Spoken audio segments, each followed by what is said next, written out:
constat, en tous les cas, peut-être celui qu'on voulait rendre public, mais en tous les cas qui manifestement est rendu public, c'est déjà que si on était dans un état de droit, beaucoup de choses qui sont passées hier ne se seraient pas passées. À savoir déjà des gens qui simplement pour avoir porté un petit badge vert ont été arrêtés à la sortie de métro ou dans des cafés. Ce qui veut dire clairement que tout citoyen qui porte un signe distinctif disant « je ne suis pas d'accord avec certains actes du gouvernement », rien que pour ça peuvent être arrêtés. Chose que moi, quand j'étais petit, que j'entendais dénoncer dans la presse de choses qui se passaient en Russie, soi-disant le régime extra dur où n'importe qui dans la rue osait critiquer le gouvernement ou se réunir à quelques personnes était déjà considéré comme terroriste, conspirationniste, tout ce qu'on voulait et envoyé au goulag. Eh bien, malheureusement, il se trouve qu'aujourd'hui, on a pu constater qu'il se passait la même chose. On ne va pas dire en France, on va dire en tous les cas à Paris, que ces gens considèrent comme leur petite cour privée, et dans laquelle des gens comme nous, des simples citoyens, qui sont venus un peu toute la France, et en ayant bien déclaré à l'avance officiellement qu'on venait pour faire constater notre existence, il se trouve qu'on est arrivé donc en ayant annoncé auparavant qu'on avait des signes distinctifs, qui étaient juste de mettre un petit rond vert sur soi pour qu'on puisse se reconnaître entre nous, se retrouver. On s'est transmis ces informations par téléphone, par mail et autres, et dans un état libre, ça n'aurait eu aucune conséquence. En France, malheureusement, on est obligé de constater qu'ils étaient parfaitement informés de tout ça, ce qui veut dire que toutes nos conversations sont surveillées.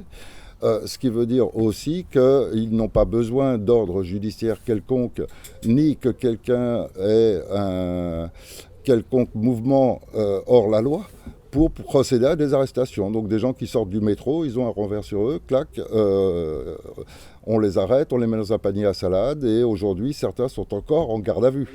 Donc voilà, on vient d'être embarqué dans une camionnette de police par des voyous qui sont censés représenter la loi.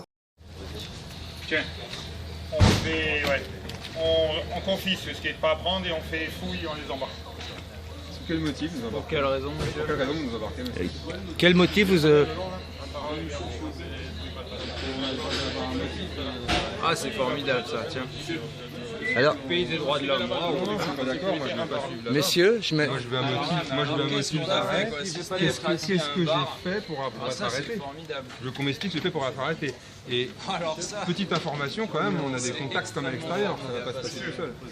On procède déjà à la fouille et après on peut... D'accord, si c'est une fouille, on s'y il y a le droit de filmer. Il n'y a pas de souci. Allez messieurs, s'il vous plaît, je vous invite. Oui, l'instant on est sur un contrat, ça pourra pas, monsieur. Suivez s'il vous plaît. Moi aussi j'ai été fouillé déjà. J'ai votre carte d'identité. Monsieur, vous venez? Messieurs, Non, c'est mon frère. la moindre agression, vous asseyez par terre. Nous, on agresse Vous faites que ça, si vous faites agresser, tirez par le bras, vous asseyez par terre. C'est les ordres, c'est les ordres. On s'assoit et on ne bouge pas. Alors là, je vois pas qu'est-ce que j'ai fait assis à une carte. Je viens d'être fouillé par monsieur. Écoutez, on procède. Mon téléphone, vous n'avez pas le droit. Vous arrêtez de filmer. Donnez-moi mon téléphone. Vous n'avez absolument pas le droit. Avec les collègues pour la fouille. Quand vous me rendez mon téléphone. Non, d'abord vous me rendez mon téléphone. Vous me rendez mon téléphone.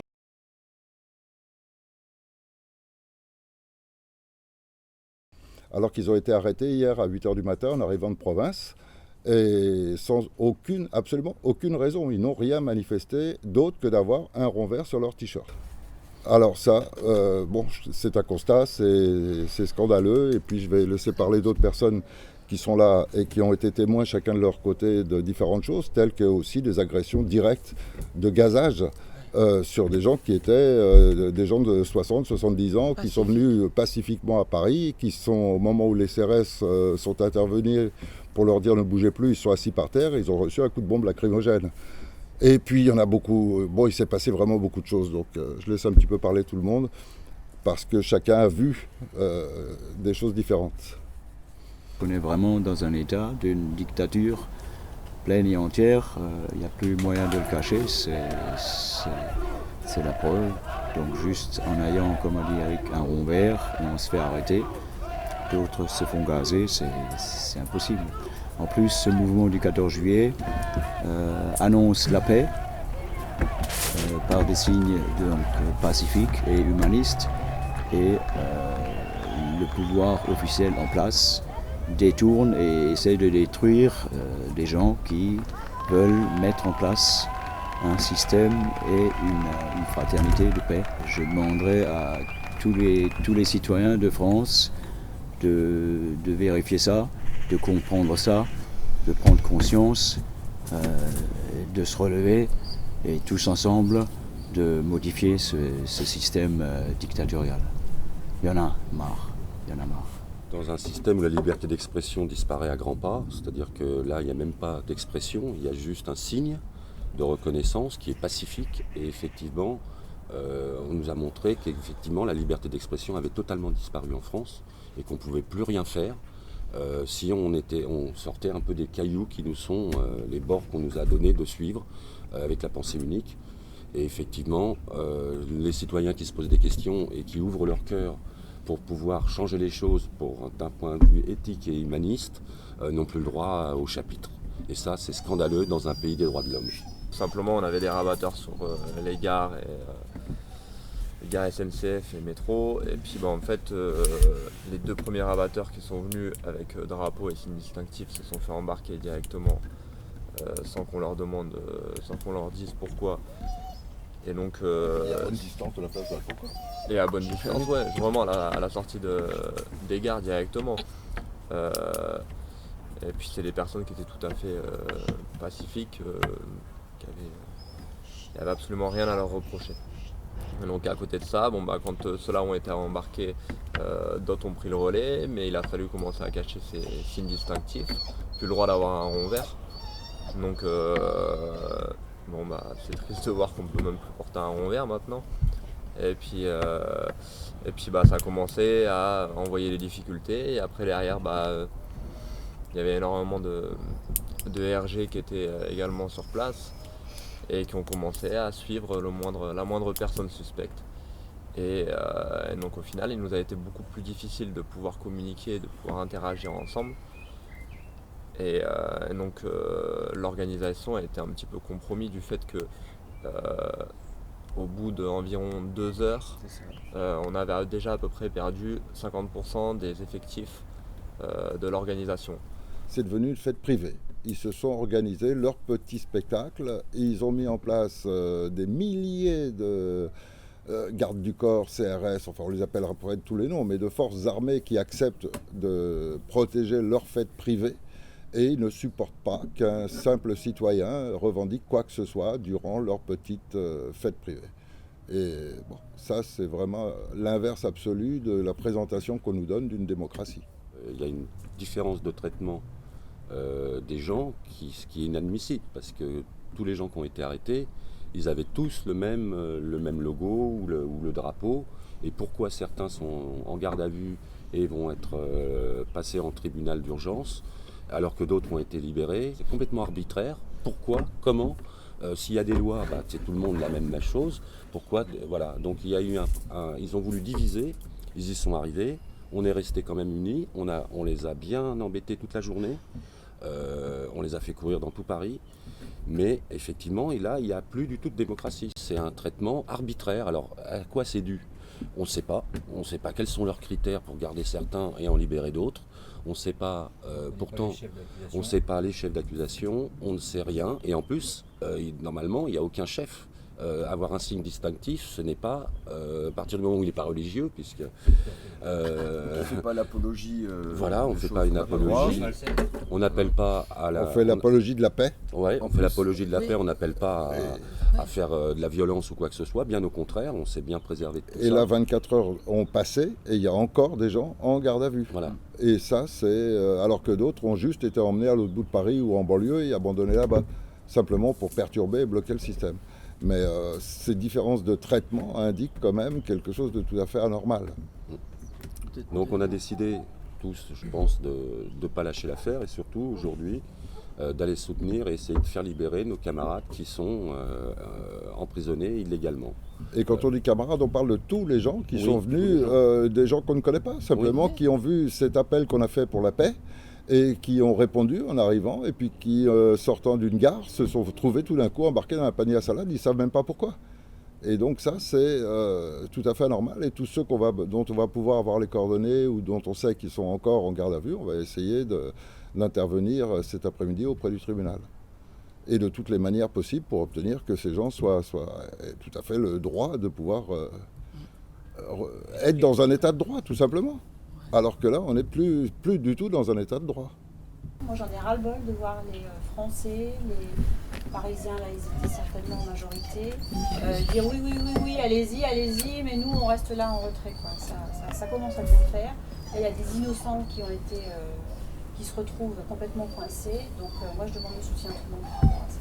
Sachant que le Conseil national de transition est quand même le seul mouvement citoyen totalement apolitique qui propose une réelle solution face à cette fausse démocratie. Et nous, c'est ce qu'on veut en fait. C'est pas un parti politique, c'est un mouvement citoyen qui va permettre aux citoyens de choisir leur politique. Donc aujourd'hui, on va se retrouver face à nous tout le système républicain qui va aller de l'extrême droite à l'extrême gauche, parce qu'il n'y en a aucun qui veut perdre sa place. Il y en a plein qui vont pas nous rejoindre. Tous ceux qui sont dépendants des syndicats, des associations, qui ont à leur tête des gens, donc ça veut dire que ça ne peut venir que de la base. On a allumé l'étincelle, on a été filmé par des gens qui venaient de tout horizon. De tout pays. C'est-à-dire que l'information circule qu'à Paris il se passe des choses et qu'il y a un mouvement qui veut changer cette dictature financière qui nous est imposée. Et on a fait un buzz au niveau mondial. On aura pourri leur journée hier, où normalement c'est leur fête à eux, c'est-à-dire que c'est comme si c'était une rave party de la République. On les a empêchés d'être tranquilles. Maintenant, tous ceux qui sont sur Internet et qui ont rejoint les différents groupes, merci de nous rejoindre parce qu'on a besoin de tous être ensemble pour pouvoir faire quelque chose en commun. Si on reste que nous, on va s'épuiser, on a besoin du soutien de tout le monde. Donc c'est bien gentil de rester sur Facebook, mais maintenant, mobilisation générale, et on lâche rien, on continue, on se retrouve à Paris pour aller libérer nos camarades, et on continue les actions de toute façon jusqu'à ce qu'on ait gain de cause. On est tous des gens qui avons beaucoup plus de capacité de réagir que d'être subjugués par des maîtres qui croient qu'ils ont réussi, alors que si le peuple se lève, peuple debout, on peut y arriver et dans la paix, dans la joie, parce qu'on sait qu'on a raison. On veut un monde de paix et ce monde-là tourne complètement à l'envers, c'est pas normal. On y peut quelque chose. Si on était 1 million hier, les choses auraient tourné autrement. Et on peut dire que beaucoup de gendarmes, malgré les ordres reçus, se sont plutôt bien comportés. Il y a eu des débordements, mais ça c'est inévitable. Il y a toujours parmi eux des petits malfrats, des petites têtes brûlées, des surexcités. Mais globalement, ils se sont plutôt portés avec correction, sans violence excessive ni rien. Et bon, à l'occasion des gardes à vue et tout, beaucoup nous ont dit qu'il aurait suffi qu'on soit un peu plus nombreux et ils posaient les armes, ils les mettaient de notre côté. Voilà. Beaucoup nous l'ont dit. Et donc ça, c'est un petit peu rassurant en se disant maintenant, il n'y a plus que le peuple qui doit se bouger les fesses. Parce que si le peuple se bouge les fesses, vraiment, toutes les forces armées françaises, elles seront de notre côté. Parce qu'elles aussi sont complètement conscientes de ce qui se passe. Chacun de ces jeunes, parce que beaucoup sont très jeunes, ils ont leur père, leur mère qui sont dans la même situation que nous ici.